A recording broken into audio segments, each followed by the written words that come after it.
जय हिंद साथियों, स्वागत है आपका।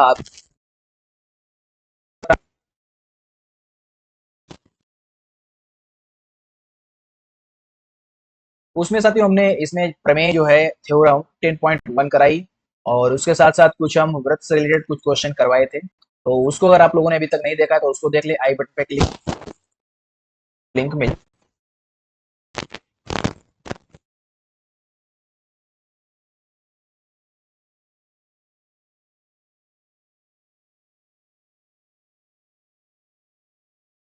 एक अनंत स्पर्श रेखाएं हो सकती हैं। ठीक है, कैसे? अब देखो, ये इस एक वृत्त है, इस वृत्त का एक ये पॉइंट जो है, कोई भी यहाँ पे पी मान लेते हैं। ठीक है, तो एक ये स्पर्श रेखा हुई पी क्यू से, एक स्पर्श बिंदु ये है, एक स्पर्श बिंदु ये है, एक स्पर्श बिंदु ये है। तो वृत्त की परिधि पर अनंत बिंदु हो सकते हैं, अनंत बिंदु हो सकते हैं, और वहां से अगर एक छेदक रेखा खींची जाए जो कि सिर्फ और सिर्फ एक ही बिंदु को काटे, तो उसको हम क्या कहेंगे? स्पर्श रेखा कहेंगे। अगर कोई छेदक रेखा होती है, वो सिर्फ एक बिंदु को काटते हुए, प्रतिच्छेदित करते हुए जाए, इस प्रकार से एक ही बिंदु को प्रतिच्छेदित करते हुए जाए, तो उसको स्पर्श रेखा कहते हैं। और एक वृत्त पे अनेक बिंदु हो सकते हैं परिधि पर, तो अनेक या अनंत स्पर्श रेखाएं भी हो सकती हैं साथियों। ठीक है, अगले प्रश्न की ओर चलते हैं। और ये साथियों, आप लोगों ने अभी तक चैनल को सब्सक्राइब नहीं किया तो सब्सक्राइब कर दे और बेल आइकन को प्रेस कर दे। उसके पहले साथियों, ये हम प्रश्न को थोड़ा साफ कर लेते हैं। ठीक है, इस प्रकार से अगला प्रश्न देखेंगे हम। अगला प्रश्न क्या कह रहा है? रिक्त स्थान है, किसी वृत्त की स्पर्श रेखा उसे बिंदुओं पर प्रतिच्छेदित करती है। अगर कोई वृत्त है और उसकी स्पर्श रेखा है, देखो ध्यान से, ये हमने यहां से एक इसकी स्पर्श रेखा खींची। ठीक है, उसे प्रतिच्छेदित करती है, मतलब कह रहा है कि बिंदुओं, कितने बिंदुओं पर प्रतिच्छेदित करती है? तो सिर्फ और सिर्फ एक बिंदु पर प्रतिच्छेदित करती है। तो इसका जो सही जवाब रहेगा वो रहेगा एक। वृत्त को दो बिंदुओं पर प्रतिच्छेद करने वाली रेखा को कहते हैं। अब अगर दो बिंदु पर कोई रेखा जो है क्या करती है? प्रतिच्छेदित करती है। मानो कि ये पॉइंट ए है और ये पॉइंट बी है, दो पॉइंट पर कोई रेखा जो है प्रतिच्छेदित करती है, तो उसको बोलते हैं हमें छेदक रेखा। तो यहाँ पे क्या हो जाएगा? छेदक रेखा। ओके, अगला प्रश्न क्या कह रहा है? तीसरा प्रश्न, एक वृत्त की समांतर स्पर्श रेखाएं हो सकती हैं। एक वृत्त की, यहाँ पे इसको हम एक बार पहले साफ कर लेते हैं, उसके बाद जो है आगे हम देखते हैं। ठीक है साथियों, ओके, चलो पूरा हटाओ ये, बिल्कुल ठीक है। अब यहाँ पे क्या कह रहा है, इसको समझिए साथियों। एक वृत्त की समांतर स्पर्श रेखाएं कितनी हो सकती हैं? माना कि साथियों ये एक पॉइंट सेंटर है, सेंटर से ये अपनी एक रेखा है जो कि हमारी क्या है? व्यास है। अब इसके समांतर स्पर्श रेखाएं अगर हमको गिननी है, तो ये यहां से बिल्कुल लंबवत लंब डाल दें, और इस पॉइंट से ये दो पॉइंट जो होंगे, ये सॉरी साथियों, इसको हमको यहां से मिलाना है स्पर्श बिंदु से, इस प्रकार से।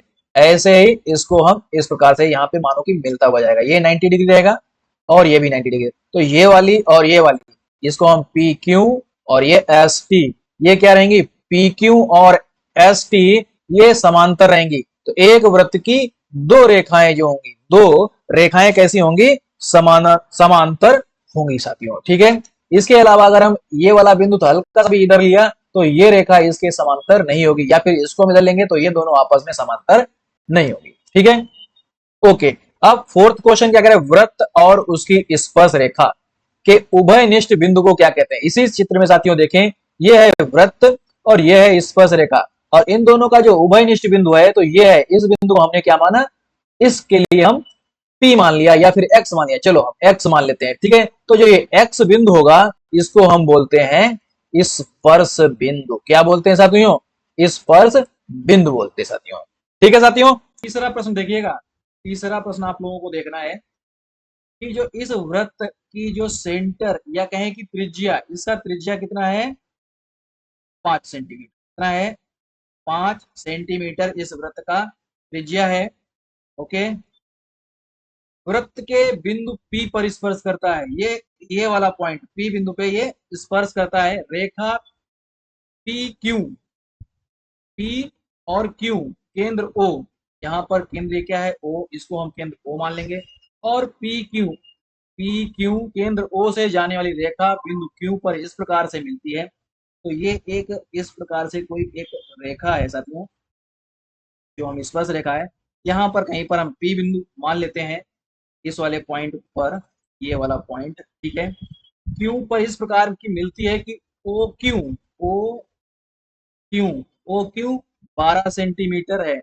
अब कह रहा है कि पी क्यू की लंबाई, ये जो लंबाई है ये साथियों अपने को पता करनी है, ठीक है। साथियों मैंने 10.1 प्रमेय आप लोगों को पढ़ाई थी कल।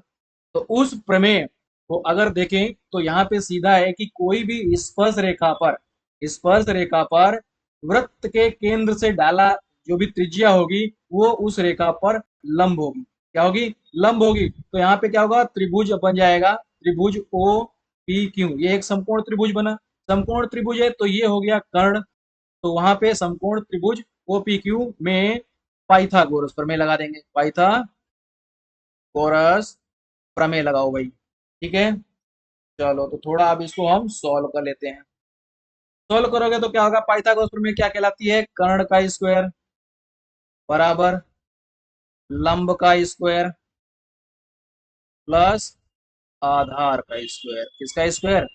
आधार का स्क्वायर। कर्ण का स्क्वायर मतलब 12 का स्क्वायर प्लस लंब कितना है? 5 है तो 5 का स्क्वायर, 5 है ना, और प्लस आधार पी क्यू, और पी क्यू का स्क्वायर। अब पी क्यू ही तो निकालना है, ठीक है। तो 12 का स्क्वायर 144 और 25 का 5 का 25 प्लस पी क्यू स्क्वायर, ठीक है। इतना साथियों समझ में आया? तो इसको हम थोड़ा और सॉल्व करते हैं। तो पी क्यू का स्क्वायर 144 माइनस, ये इधर जाएगा तो 25 माइनस का, और ये क्या हो जाएगा साथियों? ये हो जाएगा 9, और ये 13 से 2 11। अब यहाँ पे पी क्यू का स्क्वायर इतना आया। अब अगर हम पी क्यू बराबर निकालेंगे तो 119 रूट ये निकल के आ जाएगा, रूट 119। अब इसमें जो है साथियों आपका प्रश्न दिया गया था उसमें कौन सा सही है? तो option 12 centimetre, 13 centimetre, 8.5 centimetre. Option number जो डी है, ऑप्शन नंबर डी जो रहेगा वो राइट हो जाएगा कि रूट 119, और सभी भुजाएं सेंटीमीटर में है तो रूट 119 सेंटीमीटर, ठीक है साथियों। तो इस प्रकार साथियों ये वाला प्रश्न सॉल्व होता है। अगला प्रश्न, प्रश्न नंबर है 4। 4 क्या कह रहा है? चौथा भी देख लेते हैं। एक वृत्त खींचिए। चलो भाई, एक हमने वृत्त, इसी को हम फिर से अब साथियों कर लेते हैं। पुनः वृत्त बनाने की हमको जरूरत नहीं है, आप लोग बनाइए। ये इसको हमने साफ किया, ठीक है। ये सब इधर का हम हटा देते हैं। ओके साथियों, ठीक है। क्या कह रहा है कि एक वृत्त को खींच लीजिएगा। एक वृत्त खींच गया ये हमारा, जिसका केंद्र ओ मान लेते हैं हमें। एक दी गई रेखा के समांतर, एक कोई रेखा मान लेते हैं अंदर या बाहर कहीं पर दी गई है, अभी कहीं पे नाम तो दे नहीं रखा है, तो हम इस प्रकार से एक रेखा दी हुई खींच लेते हैं, पी और क्यू, ठीक है। दी गई रेखा के समांतर दो रेखाएं खींचिए। अब इसके समांतर दो रेखाएं खींचनी है कि उनमें से एक रेखा स्पर्श रेखा हो। तो एक रेखा स्पर्श रेखा कैसे होगा? सबसे पहले यहाँ से एक हम इस पे लंब डाल देते हैं, तो ये हमारा 90 डिग्री हो जाएगा।